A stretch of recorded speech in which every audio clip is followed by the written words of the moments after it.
নাসির নামের এক ভাই ফেসবুকে পোস্ট করেছেন, অন্যের মেয়েকে রানী বানিয়ে না রেখে নিজের মাকে রানী বানিয়ে রাখো, যে তোমাকে ছোট থেকে রাজার মতো করে রেখেছে। এই দেখো,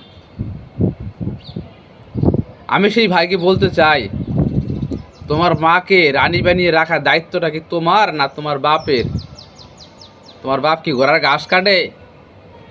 হ্যাঁ, আল্লাহ পাক দায়িত্ব দিয়েছেন, তুমি যাকে বিবাহ করে নিয়ে আসবে তুমি তাকে রানী বানিয়ে রাখবে।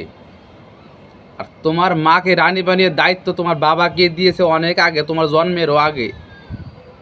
তোমার জন্মের আগের থেকে তোমার মা রানী, তোমার মাকে নতুন করে রানী বানানোর কোনো প্রয়োজন নাই। ওকে, আল্লাহ পাক সিস্টেম তৈরি করে দিয়েছেন।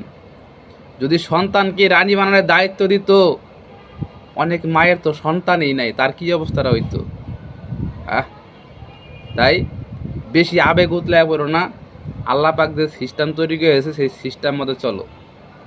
আর তোমার স্ত্রী অন্যের মেয়ে, তোমার মা কি তোমার বাপের নিজের মেয়ে? পোস্ট করার আগে অনেক চিন্তা ভাবনা করে পোস্ট করবা, কি পোস্ট করতেছো। প্রত্যেকটি সন্তানের তার মায়ের প্রতি এক দায়িত্ব আছে, ভালোবাসা আছে, সব কিছুই আছে, এটা সীমাবদ্ধ আছে। বাপের দায়িত্ব পোলার নেওয়া অসম্ভব, ঠিক আছে? স্ত্রীর কর্মজীবনে মা করার অসম্ভব। স্ত্রী যে জায়গায় থাকে ওই জায়গায় মায়ের যাওয়া যেমন অসম্ভব, আর মা যে জায়গায় আছে ওই জায়গায় স্ত্রীর যাওয়া অসম্ভব।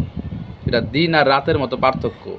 মায়ের সাথে স্ত্রীর তুলনা চলে না, আর স্ত্রীর সাথে মায়ের তুলনা চলে না। এটা ব্যতিক্রমী একটা বিষয়। যে মূর্খরা